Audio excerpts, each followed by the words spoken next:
Halo warga Kristus dan Shalom. Pernahkah kamu mendengar pengajaran seperti ini? Tuhan sudah mengampuni semua dosa kamu, termasuk yang kamu lakukan nanti, jadi jangan merasa bersalah.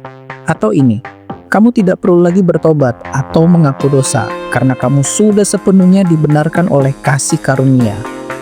Kedengarannya melegakan bukan? Tapi hati-hati, di balik kata-kata manis itu, tersembunyi racun rohani yang sedang menyesatkan banyak orang dalam gereja hari ini. Ini bukan sekedar perdebatan teologi, ini adalah perang antara kebenaran dan penyesatan. Hari ini kita akan bongkar apa itu doktrin hyper grace, siapa yang menyebarkan, dan bagaimana gereja harus melawannya. Jadi, jangan lewatkan satu detik pun, karena bisa jadi ini menyangkut keselamatan jiwamu. Sebelum lanjut pembahasan, jangan lupa di subscribe dan tekan notifikasi loncengnya agar mendapat info video terbaru dari kami. Oke?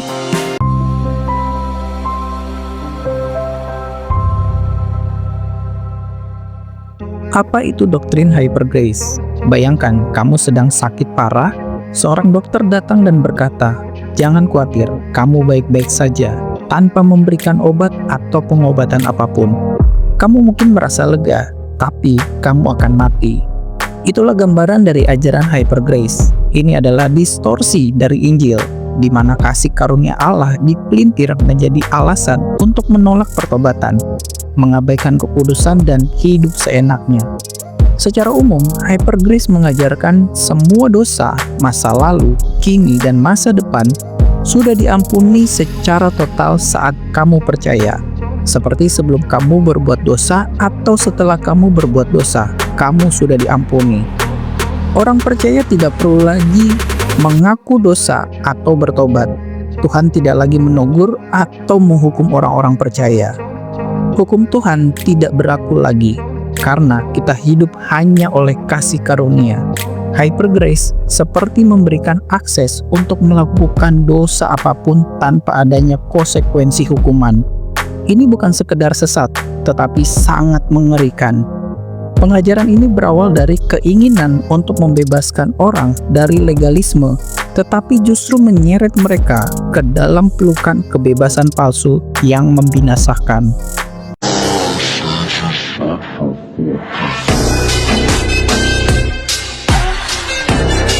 Siapa yang menyebarkan ajaran ini? Nama yang paling dikenal dalam gerakan ini adalah Joseph Price, pendeta dari Singapura yang terkenal melalui bukunya Destined to Rage. Ia mengajarkan bahwa Tuhan hanya melihat kita dalam Kristus, dan karena itu tidak pernah marah, tidak pernah menegur, dan tidak pernah menghukum orang percaya. Tokoh lainnya seperti Paul Ellis dan Andrew Farley juga mengusung pesan serupa, kasih karunia yang menyingkirkan hukum dan pertobatan. Tapi, apakah ini sesuai dengan Alkitab? Kasih karunia yang palsu. Sebab ternyata ada beberapa orang yang menyalahgunakan kasih karunia Allah kita untuk melampiaskan hawa nafsu. Yudas 1 ayat 4. Satu kali saya berbicara dengan seorang teman lama yang dulunya sangat giat dalam pelayanan. Kini ia hidup dalam dosa seksual, namun berkata dengan entengnya, "Tuhan tetap mengasihi aku tetap benar di hadapannya." Ini bukan anugerah, ini adalah penyesatan.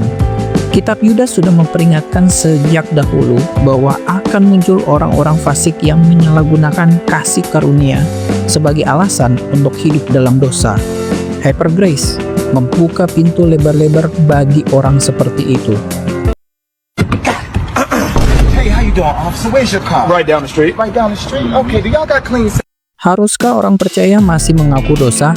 Jika kita mengaku dosa kita, maka ia adalah setia dan adil. 1 Yohanes 1 ayat 9. Hyper grace mengklaim bahwa mengaku dosa setelah percaya adalah tindakan tidak percaya pada salib. Tetapi Alkitab berkata sebaliknya.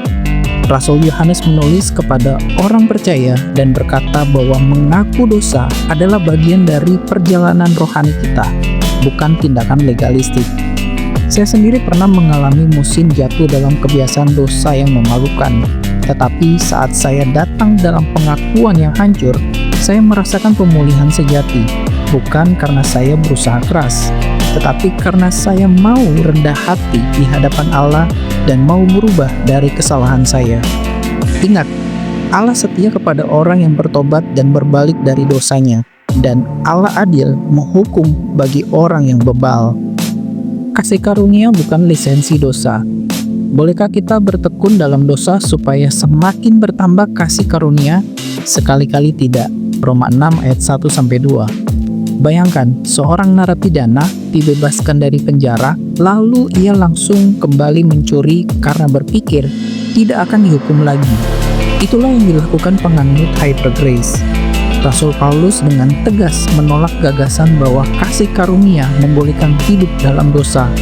Sebaliknya, kasih karunia justru memberikan kuasa untuk menolak dosa. How you doing today, sir? License and registration. Whoa! Ha! Where think I am, stupid? Bahaya nyata dari Hyper Grace. Hyper Grace membunuh rasa takut akan Tuhan. Hyper Grace mematikan suara hati nurani. Hyper Grace menciptakan rasa aman palsu bagi orang yang belum bertobat. Warga Kristus yang diberkati, kasih karunia Tuhan itu luar biasa, tetapi jangan tertipu dengan versi palsunya. Kasih karunia sejati tidak membiarkan kita tetap dalam dosa, tetapi menarik kita keluar dan menjadikan kita serupa dengan Kristus.